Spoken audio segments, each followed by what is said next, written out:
Let's get it. Welcome back to the channel, guys. As you can tell from the title, this is my 2K special, man. Listen, we just hit 2K on Sunday. I think Sunday at like, what, 1 a.m., 2 a.m.? Like, I literally just posted on Instagram, yo, like, I'm at 1,999, then boom, literally got like 5 subscribers more, and like we passed the 2K mark. So yeah, thank you so much for all the guys that have been here from the jump.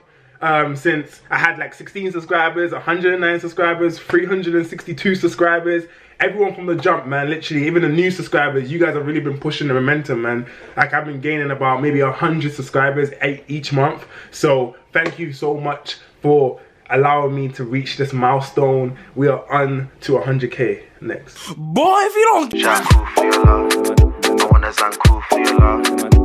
Shine cool for your love, I wanna sound cool for your love. Yeah. Let me love you, yeah. This 2K subscriber special, I would like to give back to the whole YouTube community, creators community. So for anyone that is looking to start their own YouTube channel, or have been thinking about starting their YouTube channel, or already have their YouTube channel and it's not growing, and they want to know what things that I'm doing or what things that big YouTubers are doing to grow their channel, I'm going to drop you guys some tips right now. I've got 10 different tips for you guys that's going to help grow your channel. These are all personalized. I got nothing from YouTube. Literally, you know those YouTube videos that tell you what the generic stuff that you want? Nah, we ain't doing all of that. We're doing some legit advice that I've been using and I've seen work and I'm still using to this day. I'll show some pictures and also some like illustrations of what I'm talking about. So let's get this video started. So this is not in any particular order. I am going to put timestamps in the video. So if one tip doesn't apply to you, you can just skip over to the next one. I don't care. It's a advice video. So get to the information that you need to apply. I would obviously like you guys to watch every piece of the video, but do you? So the first one that I feel everyone should be doing already, a lot of people are not doing, is creating content that you love to do. Now this may sound very, very generic, but it's not. You've got people out there that are creating content for their audience, creating content for the trends, the hypes, the viral videos to get big, and it's not correlating to their lifestyle. You have to do stuff that you're interested in, do stuff that is in your field. So it's going to be very difficult to record fishing videos if you don't go fishing at least once a week. Like, what are you doing? Because if you do that now, in your daily week-to-week activities, yeah, it's going to become an inconvenience now going out there and recording content for fishing that you do once a week. So if you find yourself, okay, you go to restaurants like literally 3-4 times a week, and you wanted to record you wanted to produce content that was based around food, that would be a perfect example of doing something that you love, doing something that's your interest, doing something that's within your day-to-day activities. Now, this doesn't say take apart from if you want to go into new areas, but just make sure that whatever you're doing, you actually have a vested interest in it. You actually do it regularly. Like, you can't be doing debates when you're not really educated on multiple topics. What type of debates are you going to be talking about? So in my case, I don't know if you guys notice it, I like to base my videos around what I actually do in my day-to-day activities. I'm an entrepreneur, I'm a content creator, I play basketball, I love food, I love traveling, and yeah, that's it. Like, I do a bunch of stuff. And originally when I first started the channel, I wanted it to be about food, travel, and fitness, because those are the 3 things that I do in my lifestyle. Like, when I first started my channel, I was going back and forth from America. That's the whole main reason why I started the channel in the beginning. I wanted to give people that perspective of traveling and the new foods, the new areas, the new stuff that you get to see out there. So stick to things that are within your day-to-day activities, because it makes content creating so much enjoyable and so much easier, man. Trust me. Now that you're creating content that you love, the next tip I've got for you guys is record quality videos. Like, when I first started YouTube, I knew that I wanted my videos to have the best aspect ratio, the best 4K or 180p? Yeah, 180p recording quality, and not record at 720p, because when I started 3 years ago, 720p and 1080p was the standard. You understand? But now it's 4K. You understand? And that was halfway through my journey. I realized, okay, people are starting to drop 4K videos. Even right now, I'm dropping 1080p videos. I need to upgrade to 4K because it's about the longevity, about where your channel is going to be in the future. And are people going to be able to go back on your old videos and enjoy them just as much as your new videos? So always create quality videos, man. Another thing to add to this is if you're a vlogger or if you're someone that is recording different types of B-rolls in your videos and stuff like that, get different angles. It will help your video so much if you could show a different perspective, because remember, on YouTube, people want to see things through your eyes. And if you have to record yourself leaving the door, or record yourself opening a car door, or record yourself walking into a restaurant, do those things, because most people don't know how movie effects actually work. A lot of people sometimes think that, oh, you have a secondary person. Most times you're setting up a camera, leaving the room, then coming back into the room to pick up the camera, and people won't notice that. But all they'll see in the video is you just leaving the room. You understand? A recording of you leaving the room. Okay, so the next tip now that you're creating good quality videos, you're creating content that you love, it's now SEOs. And in SEOs, we're talking about content ideas, titles, and thumbnails. Now, I'm going to talk about thumbnails a bit later, in more depth. But with titles and content ideas, you want to attach your idea of your video to a wider topic, a wider trending topic, preferably. I know that they listen to the fishermen and they love us. Here's an example for you guys. You can't be cooking chicken, yeah? You want to create a video of you cooking chicken, but you're not mentioning buttermilk crispy chicken or KFC fried chicken. You feel me? These are trending topics. These are topics that if you type in Google right now or YouTube, there's going to be millions of videos on how to cook buttermilk chicken, how to cook crispy fried chicken or something like KFC. These are things that you need to put in your title and you need to align your video. So whether you flopped your chicken recipe, you got to attach it to KFC, you got to attach it to buttermilk, you got to attach it to wider topics, and that includes anything. So if you're going on holiday and you're going to a theme park, like say Thorpe Park in London, and Thorpe Park is not in your title, what are you doing? What are you doing? British holidays is not in your title, what are you doing? These are bigger topics than just you. We don't want to see, I went on a roller coaster for the first time. That's not good. No one's searching that on YouTube. You have to treat YouTube just like a big Google search engine. If someone wanted to look up the best roller coaster rides in the UK, your video better be there. And how your video will be there is by you putting in the title, I went on the best roller coaster ride in UK, Thorpe Park. Boom, right there. This is how you're gonna get traction. This is how you're gonna get more impressions, and this is how your video might even hit a viral spike. And what I mean, if you do that from a young stage in your YouTube career, literally, it's just gonna grow on you, and you're gonna get better and better at it. And this is how you can get viral videos, man. I've done a lot of videos like that. I will show you guys some examples right here. Now moving on to thumbnails now in this section now. This is my next tip. Y'all need to invest in some good pictures. Like, whatever the object is that you want to showcase, it needs to take up at least 75% of that frame. Like, you need to make sure that it's exploded up, because on the YouTube, when you're searching for videos, the screen that they show your video in is very, very small. You can't have multiple people in your video and there's no words highlighting what's actually going on. People aren't gonna scroll past those videos. Remember, people see things in like an F motion. You understand? Boom, boom, boom, boom, boom. Like they don't look at the little small words in the corner, or the little images in the corner, or what someone's doing in the corner. No, you gotta blow things up. You feel me? Here's some examples of what I did already, and you'll see it in majority of my videos. In the beginning, I was kind of messing up, but you gotta do it earlier so that people can click on these videos. It increases your click-through rate. It allows people to find what they're looking for quicker. So if you know your video is for taking the COVID vaccine, you have to take a picture of the needle entering your arm. You understand? Like, if someone's looking for the COVID vaccine, that's what they want to see. They want to see you getting the injection. They don't want to see your face in the camera outside the hospital. It's got no correlation to it. You understand? Make pictures, take the best pictures and apply it towards your topic, you feel me? Just like the buttermilk chicken. You can't be cooking food and posting yourself in the thumbnail. of the food. No, get yourself out the food. Like, it's about the food. If someone's looking for buttermilk chicken, they're looking for buttermilk chicken, not you. Maybe you eating the chicken, but that buttermilk chicken better be as big as your head. Next tip that I've got for you has to do with the watch time. Now there's two objectives that you need to get as a young YouTuber. There's the 1,000 subscribers and the 4,000 hours. And the 4,000 hours is probably one of the hardest things that it's going to take you a long time to do. Like, it took me a year and a half to get that objective.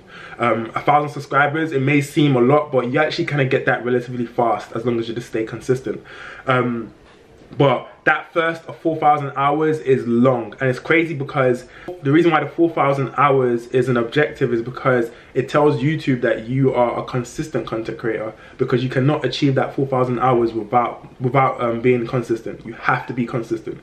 Or maybe you get maybe 10 viral videos in a row, but you have to be consistent to rack up and accumulate those hours.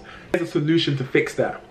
As a young YouTuber, you're gonna have to create videos that are 10 to 12 minutes minimum. Once you get past that 4,000 stage, you can create whatever you want to create. But the reason why I say 10 to 12 minutes is because at some point you're going to hit a viral video. I've hit multiple viral videos and they were about 3-4 minutes long. And if I was to show you how much hours they got me within when they went viral, you'd be surprised that a 3 to 4 minute video did that. What if they were 10 minutes now? What if they were 12 minutes? What if you hit a viral video that was on a 20 minute length? You would pass your 4,000 hours easily. So the reason why I say, not because, oh, you're gonna rack up minutes more longer, more kind of like a side benefit to it. But the real aspect of it is that the longer the video now, when you do hit a viral video, which you will in a year, you probably hit like maybe 4 viral videos that just skyrocket on the algorithm, and you better make sure those videos are long enough so that it helps give you a good chunk of your hours for you to add to your objective. So yeah. Another tip to add to the watch time section is to make engaging content that people are actually going to watch through. So if that means throwing in a tutorial here and there, or a video that's going to actually give value to someone else and that they might watch it through, start creating those type of videos. Throw it in here and there, even if it's not part of what the content that you try to make. Try throw those videos in, because people will tend to watch those videos longer than regular vlogs or videos that don't have no actual benefit for the subscriber apart from entertainment. So yeah. Okay, so the next tip I've got for you guys is editing softwares like Photoshop, Premiere Pro, Final Cut Pro, iMovies, and I don't know, what's the other one? Vegas or something like that.